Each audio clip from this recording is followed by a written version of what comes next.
coverage of the NCAA season 97. Today is a Sunday, March 27. Happy Sunday po sa inyong lahat. And I hope you guys are enjoying your lunch and some basketball action.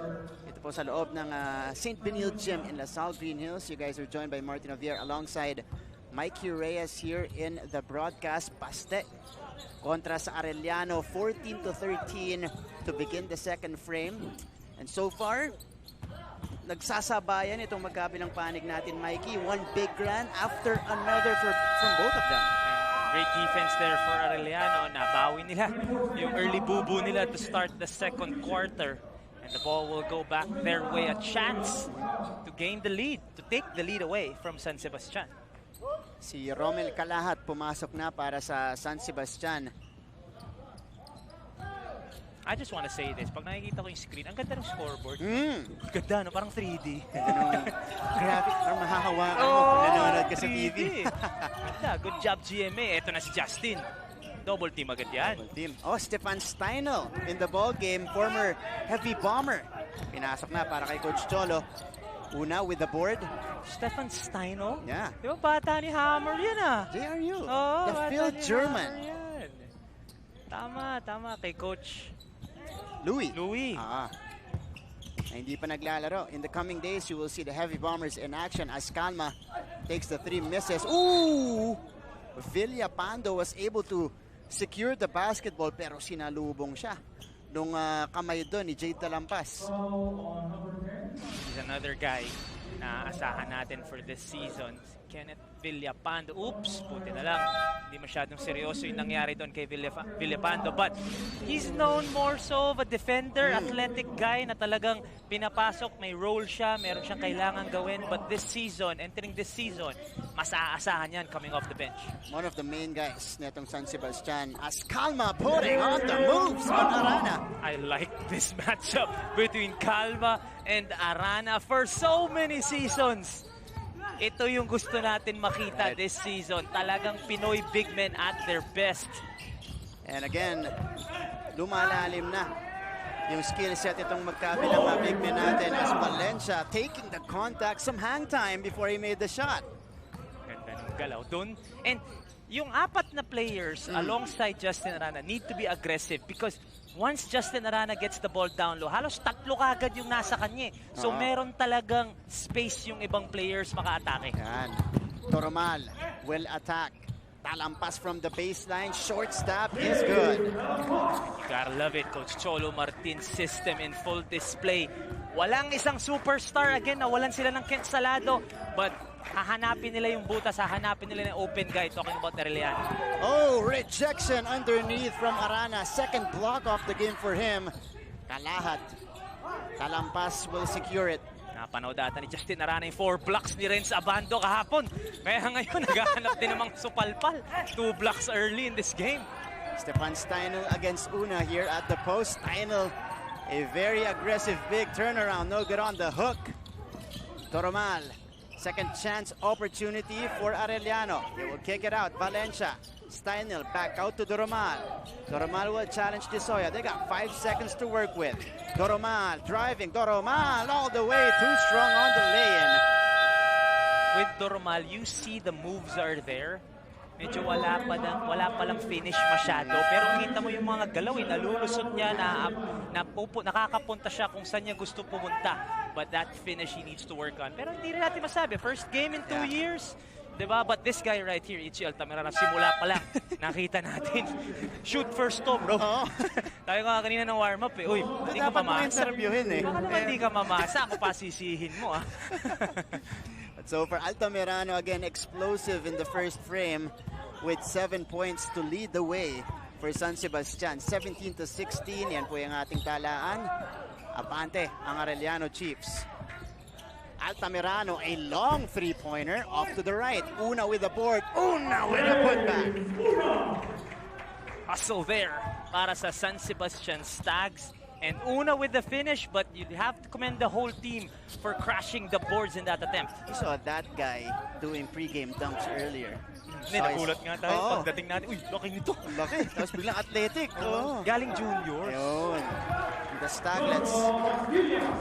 Pastillas with a turnaround, nothing but net, to the delight of his teammates on the bench.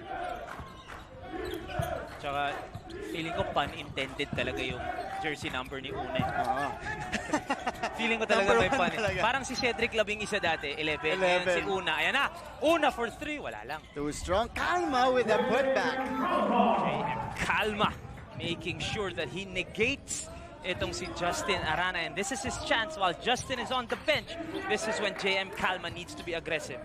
Stefan Steinel now at the post will challenge the D of Una. Steinel, the fake, the scoop. There's a foul first. So no basket para dito sa Arellano. Una. Oh, si Altamirano ang natawagan dito. JM Calma so far, 4 points, 4 boards. Sa kabila naman, Justin Arana, 4 points, 3 boards. These two guys are the ones na pinag-usapan natin kanina. Pero nagpapakitang gilas yung mga gwardya ng parehong koponan. Yeah. Balanced attack for Arellano. San Sebastian naman. Altamirano with 7 points still. Pero nagsisimula na rin umambag yung ibang players ni Coach Egay. Santa Ana now will facilitate, will back up. Here's Doromal on top. Doromal, masikip. Santa Ana, that is well contested. Talampas couldn't secure it. It ends up with Villapando. Chance for San Sebastian to extend this 1-point lead. Kanino sila pupunta? Eto na, humihingi na ng screen si Ichi. Altamirano will create. Pinagay sa labas. Calma for 3. Calma drops it in. Lumalabas yung mga shooting ng mga big men natin kung kailan walang foreign athlete. I'm sure RK and Alin are watching itong laro na to. Napakasaya sa mga former teammates nila. Siyempre, kailangan nilang punan yon. JM Calma with the 3-pointer, giving the Stags. Back to the action, and it is a mini run for the San Sebastian Stags. And they now build a 4-point lead here in the second frame. Speaking of the Stags, pakinggan natin ulit si Christian Sebastian. Naninibago ang lahat sa ganitong setup, kaya naman hindi nakaiwas sa challenges ang ating Golden Stags sa loob ng bubble. Pinakamiss daw ni Ichi Altamirano ang kanyang pamilya na pinanguhugutan niya ng lakas. Kaya naman nakakausap niya ito sa video call, kaya pinapagaan ng kanyang pakiramdam. Mas namomotivate siyang mag-training, lalong-lalo na't last playing year na niya. Hindi naman ito naging hadlang kay Ichi dahil ginamit niya ang sitwasyon para mas maging focus sa training at mas maging kasing tatag ng Steel Church ang samahan ng koponan. Martin and Mikey? Napakaganda naman nun, Christian. Kasing tatag ng Steel Church. Tulad po na makikita nyo pag bumisita kayo sa San Sebastian College-Recoletos. Pero yung Ichi Altamirano nga, sa pinapakita niya ngayon, mukha talagang walang kakaba-kaba. And it looks like he will take his final year and just show out for Baste. For sure. Both him and this guy, JM Calma, who has 9 points in the second quarter alone. 9 of the 11 points ng San Sebastian galing kay JM Calma. At sinabi natin to Martin, nung nilabas si Justin Arana, dun tumrabaho si JM Calma. At anong adjustment ni Coach Cholo? Nasa committee na si Justin Arana. Nakakarami na yung, yung matchup mo dun Maiksing pahinga lang para kay Justin Arana. Nasa scoreboard na nga siya. Sa scorer's table na pala siya uli. Pero, again, Justin Calma, or JM Calma rather, with 9 points here in the ball game. Pinagsama mo na, bro. Oo nga, Justin Arana. Kasi sila talaga yung matchup natin, correct.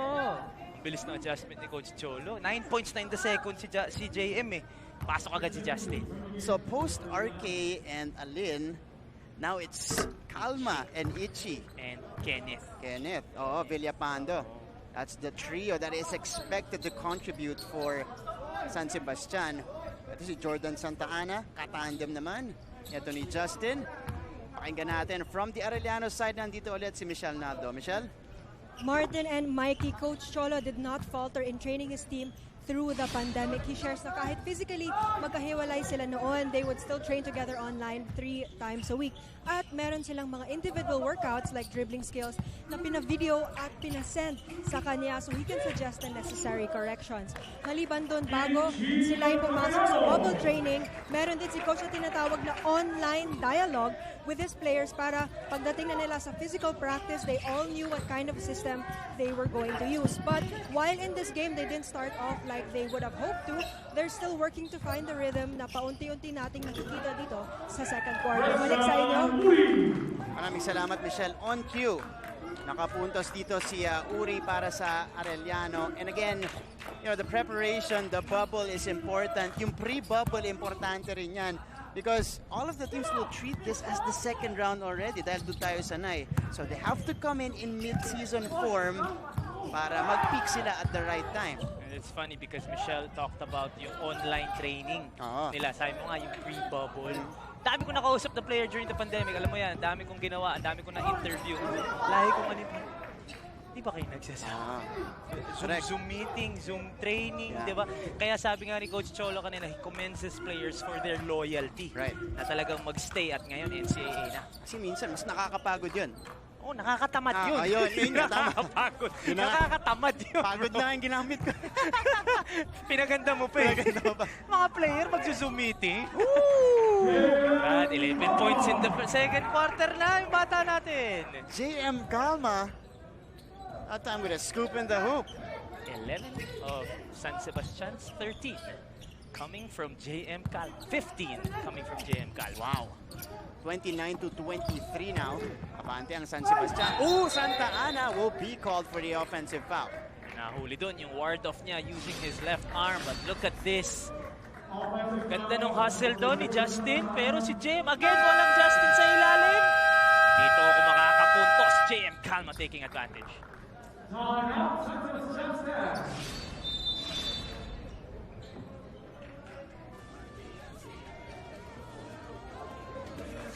The charge is the man in the middle. Yung pong feature namin sa ating pregame, JM Calma. Ganda ng nilalaro ni JM Calma. 11 points all in the second quarter and a big reason why San Sebastian is up by 6. Kanina sinabi natin, i-expect ba natin na mag-improve to? It looks like that's gonna be the trend in season 97, yung mga numero ni Calma. Pero ito, agaw ni Arana. And on top here, this is Kobe Bryant Caballero. That's his name. Kobe Bryant. Kanino kaya nanggaling yun?